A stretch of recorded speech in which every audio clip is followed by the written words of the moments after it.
Hola, ¿cómo están? Vamos a tener esta clase grabada por motivo de fuerza mayor. Em, Vamos a ver un poco el tema de las externalidades y el tema de los derechos de propiedad para reforzar el concepto de fallos de mercado. Sabemos que las actividades contaminantes producen en mayor o menor grado externalidades negativas al resto de la sociedad. Como ejemplo, una industria en la cabecera de una cuenca puede ser una planta de celulosa, por ejemplo, vierte residuos al río. Em, Estos residuos provocan un problema de falta de oxígeno en el agua, y esto implica una reducción de la fauna íctica de dicho río. Y a su vez esto se genera una cadena, ¿cierto?, que produce pérdidas tanto económicas como de ocio a población que daña al río abajo, pescadores del río, gente que va a, a disfrutar de la pesca, por ejemplo, y entre otras actividades que se pueden generar en el río. Ahora, si esta población o estos pescadores no se ven compensados por la pérdida de bienestar, la industria ubicada en la cabecera de la cuenca continuará con sus actividades como si el daño generado no tuviera nada que ver con ello. Entonces, es un poco reflejo de lo que son las externalidades.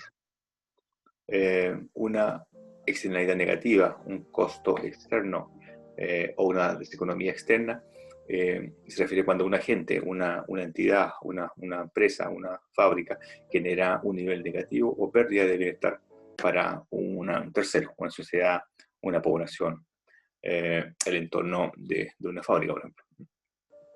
Por otro lado, la externalidad positiva o un beneficio externo o una economía externa es cuando un agente genera un nivel positivo de bienestar, un incremento de bienestar para un tercero. Y básicamente una externalidad, tanto negativa como positiva, se genera cuando se dan dos condiciones. Una externalidad negativa, cuando una actividad de un agente provoca una pérdida de bienestar a otra gente, y cuando esta pérdida de bienestar no se ve compensada. Ahora, si la pérdida de bienestar se acompaña de una compensación por parte de la gente que causa este problema, esta externalidad, en el fondo cuando se paga por este problema o se compensa monetariamente por este problema, y esto también refleja cuando se valoriza el problema que está generando, se dice que el efecto se internaliza. Ejemplo, cuando se paga peaje por ingresar al centro de una ciudad, esto permite compensar, de cierta forma, el impacto negativo de una mayor congestión vehicular. O también cuando se compensa a la población aledaña, por ejemplo, una termoeléctrica, por los daños causados en las emisiones de contaminantes. Bueno, en el contexto de economía de mercado, las externalidades negativas y positivas llevan una mala asignación de recursos. Eso ya lo vimos yo. Lo que puede conllevar a una sobrepoblación de recursos naturales, niveles de contaminación superiores al óptimo, entre otras cosas. ¿Cuál es la externalidad óptima? Hay que medirla, hay que valorarla. Sabemos que la contaminación óptima, con una mirada netamente ambiental, es cuando esta es eliminada por completo, o sea, cuando no hay contaminación. Sin embargo, la contaminación óptima desde el punto de vista de los economistas no es cero, pero es menor que una economía de mercado sin regulación. Por lo tanto, hay que llegar a un equilibrio entre una mirada economista y una mirada ambientalista.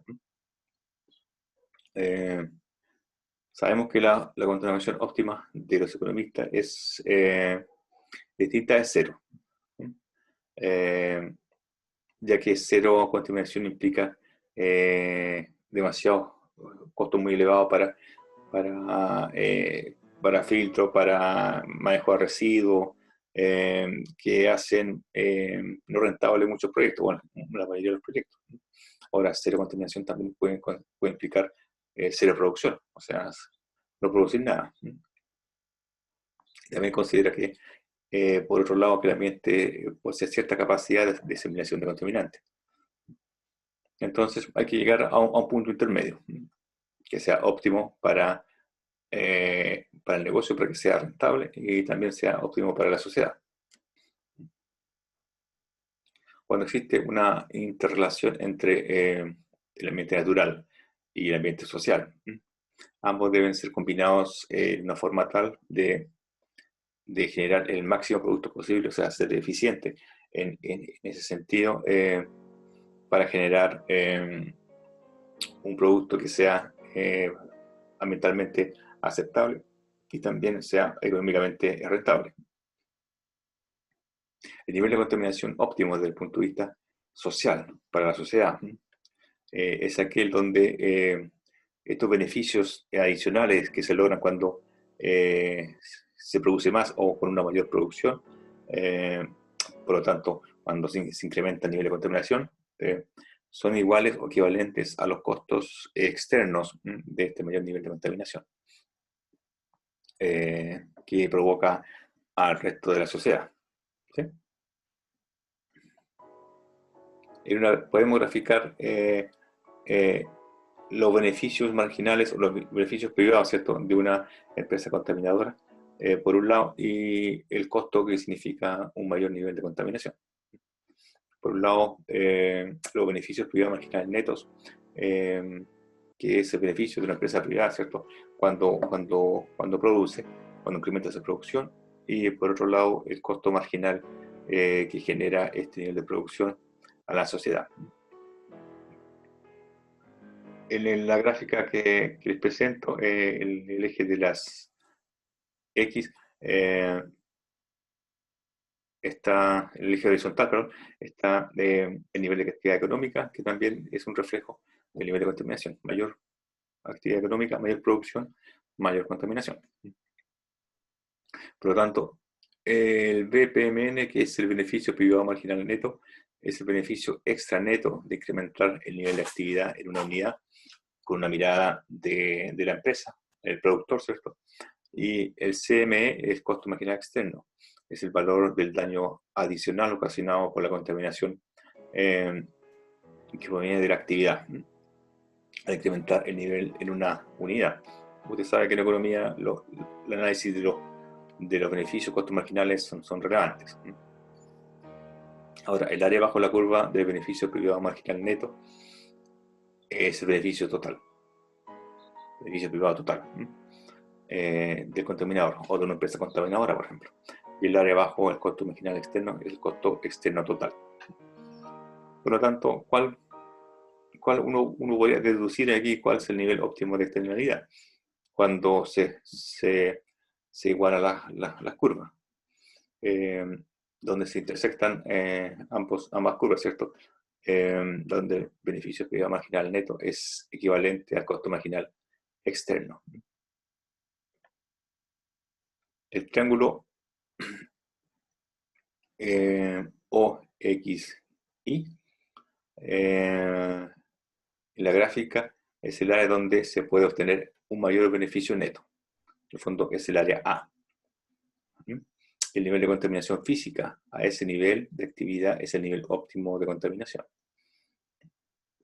Y por otro lado, el nivel óptimo de costo económico correspondiente al nivel óptimo de contaminación en Puerto Rico es el área OY Puerto Rico, o sea, el área B que está ahí sombreada.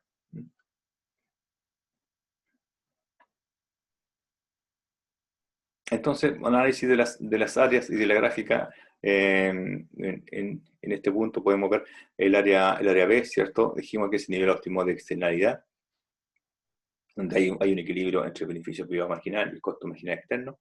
El área A más B es el nivel óptimo de beneficios privados netos para el contaminador, para la empresa contaminadora. El área A es el nivel óptimo de beneficios sociales netos. Eh, el área C más el área D es el nivel de externalidad no óptimo, porque ya está más allá del punto de equilibrio. Y este nivel no óptimo debe ser eliminado de alguna forma, o con algún tipo de negociación. Si se fijan, del Q asterisco hacia la derecha, la curva de costo marginal externo es mayor o está sobre la curva de beneficios privados. Por lo tanto, es netamente una pérdida, un costo mayor que es asumido por la sociedad. El área C, en este caso, el nivel de beneficios privados netos que no están socialmente garantizados. Es un beneficio para la empresa, pero está sobre o está más allá del punto de producción o de actividad económica de equilibrio.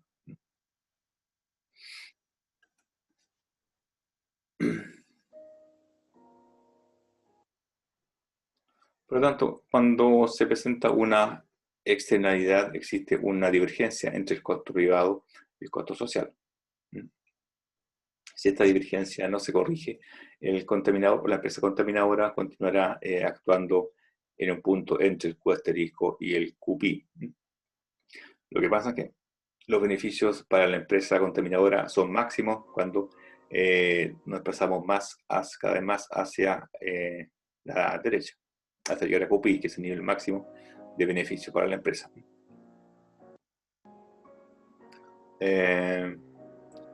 Y ese nivel máximo de producción también es el nivel máximo de costo externo para la sociedad, costo de contaminar. Por lo tanto, el beneficio social neto es la diferencia entre las áreas A, D y C, y C, y B, C y D. ¿Sí? Y equivale al área A menos D, que es obviamente menor que el área A sola. Entonces, el beneficio social neto cuando la actividad de contaminador se regula a nivel de Q. Ese en el fondo es el beneficio social que tiene la empresa, cuando estamos en ese punto de equilibrio. Pasamos al derecho de propiedad. Ya vimos un poco el tema de el equilibrio óptimo de contaminación. Ahora veamos el derecho de propiedad. El mercado como mecanismo de asignación eficiente de recursos puede conducir a un óptimo social, como pensando en cómo maximizar el bienestar colectivo de la sociedad. Ahora, toda asignación eficiente se puede obtener a través en teoría, con el funcionamiento de mercado, con la interacción entre la oferta y demanda, y la regulación automática de un mercado de libre competencia, cosa que en la práctica es bastante difícil de evaluar. Ahora sabemos que hay unos problemas ambientales o para temas ambientales el mercado falla en la asignación óptima de recursos. Eh, por un lado, la información que tienen los agentes de los problemas ambientales no es perfecta, hay falta de información en algunos temas de procesos productivos contaminantes, efectos ambientales de decisiones tomadas por entes privados, respecto al consumo y la producción ¿cierto? De algunos bienes y servicios, que son también contaminantes potenciales. Ahora, por otro lado, para muchos bienes ambientales, como el aire, como el agua, como los ecosistemas, o el tema del paisaje, por ejemplo, el entorno natural, no es fácil asignar o determinar quién es el propietario de estos recursos.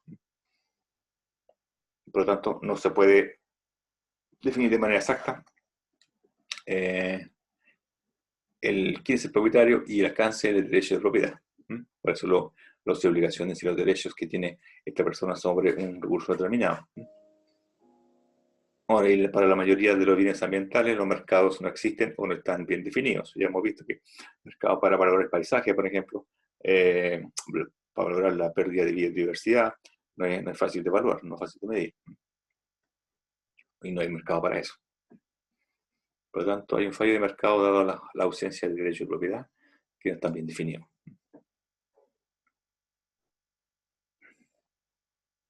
¿Y cuál es la importancia que tiene el derecho de propiedad?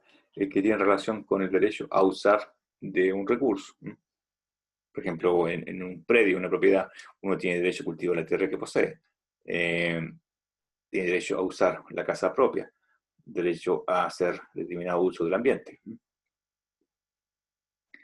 Y un sistema de derecho de propiedad está bien definido, sí, por un lado, limita los privilegios, ¿cierto? De quien lo posee y limita las obligaciones de que el propietario, de que el poseedor sobre el uso de los recursos que posee.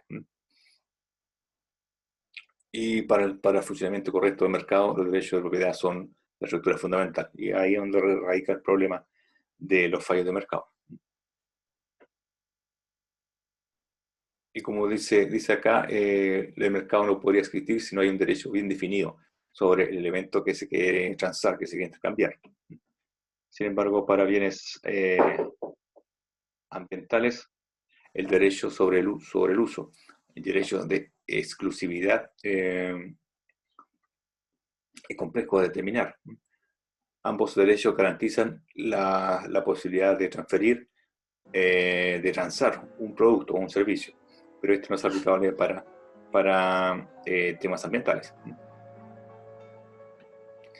La definición de sistemas de derechos podría facilitar el intercambio de bienes ambientales o a través de una mejor asignación de recursos. En caso contrario, estos bienes no son adecuadamente valorados en las transacciones comerciales, por lo tanto, hay lo que se refleja en dificultad para medir algunos beneficios o algunas pérdidas de calidad ambiental. Y lo que genera sobreutilización de recursos, asignación ineficiente y problemas ambientales desde el punto de vista social.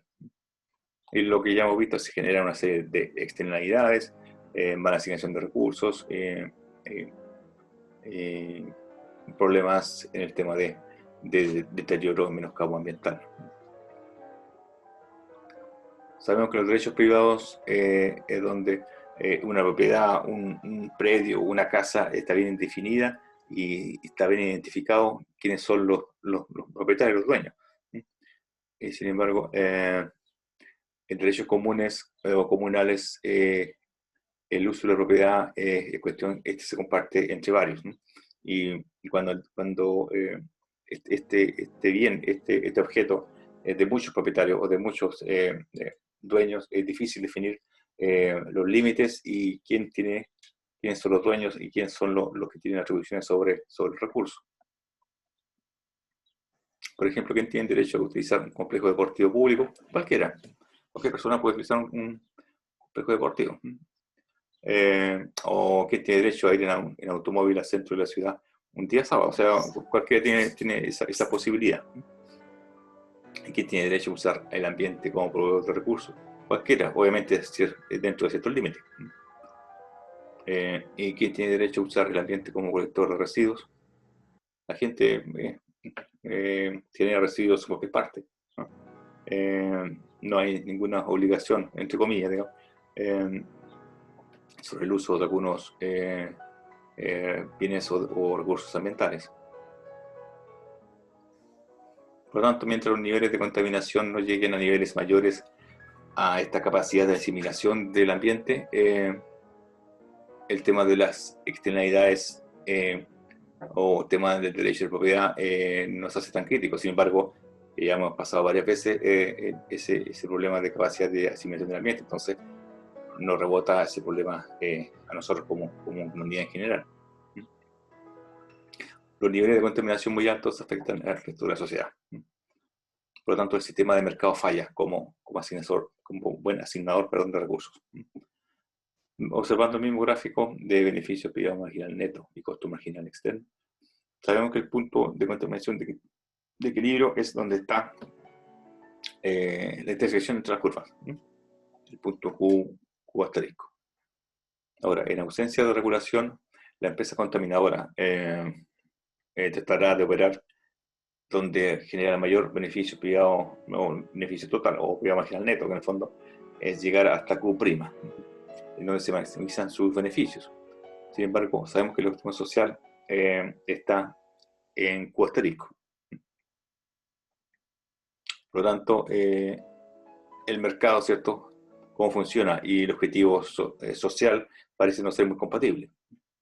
Por un lado, tratar de minimizar o eliminar la contaminación, y la empresa privada quiere utilizar al máximo los recursos naturales que posee, o que están disponibles en el fondo.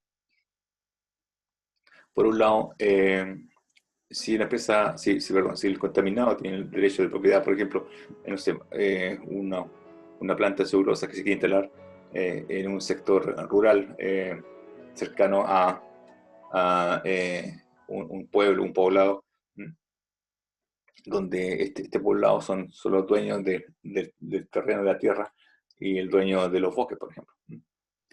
En este caso, el perjudicado, este poblado, tiene el derecho a no ser contaminado. Yo no quiero que me contamine. Y la empresa que se instalar ahí no tiene el derecho a contaminar. No tiene por qué llegar ahí a contaminar ese entorno. Viéndolo esto desde el punto de vista de la gráfica, comenzamos en el origen, ¿cierto? En cero. Eh, el perjudicado en este caso, esta población rural, este poblado, obviamente no querrá que se genere ningún tipo de contaminación en absoluto.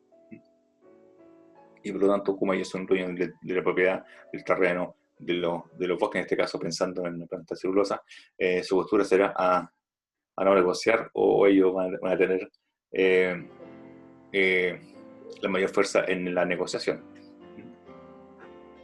Ahora, si estas dos partes deciden negociar, lo vamos a ir pasando desde el cero del origen hacia la derecha, hasta llegar en lo posible al punto de equilibrio, que es el asterisco.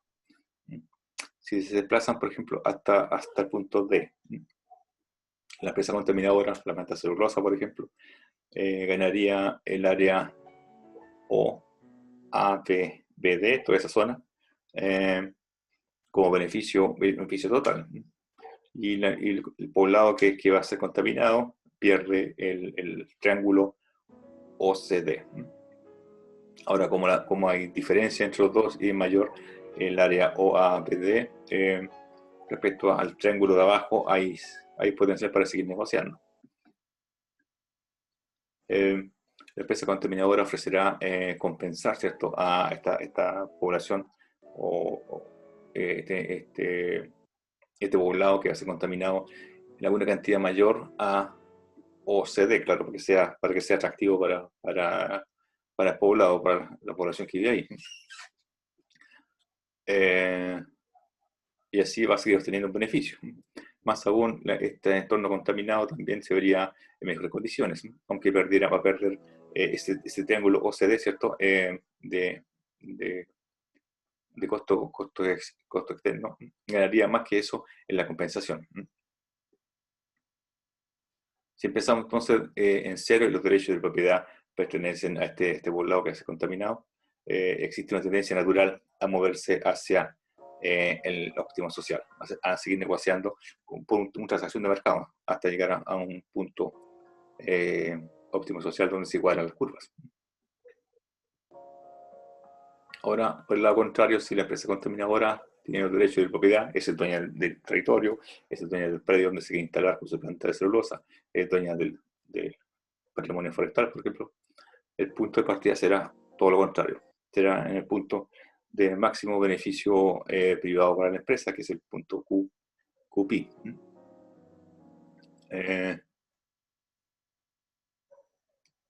Igual va a entrar a negociar porque el entorno se va a sentir afectado eh, y obviamente contaminado con el incremento en la producción de esta planta de celulosa.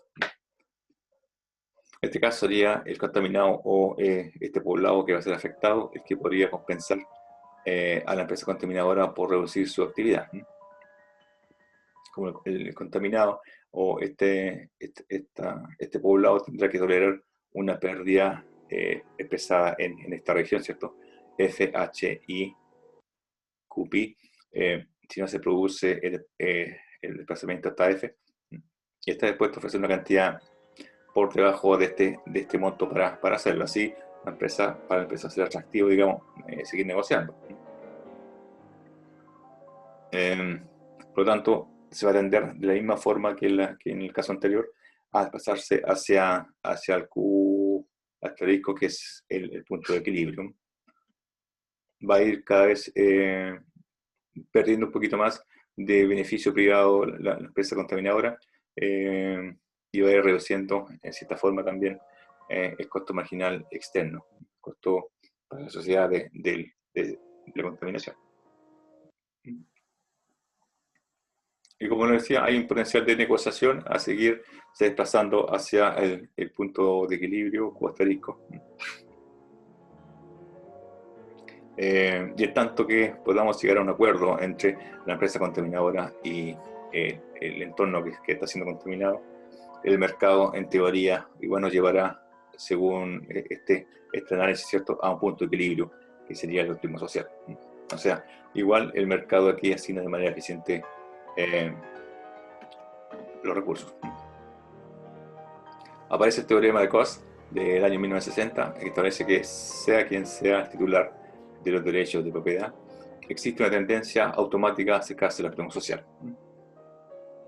Si esto es correcto, la regulación del gobierno de esta externalidad, ¿cierto?, que este problema ambiental no es necesaria. Supuestamente el mercado debería autorregular esta problemática para llegar en teoría a este punto de equilibrio u asterisco.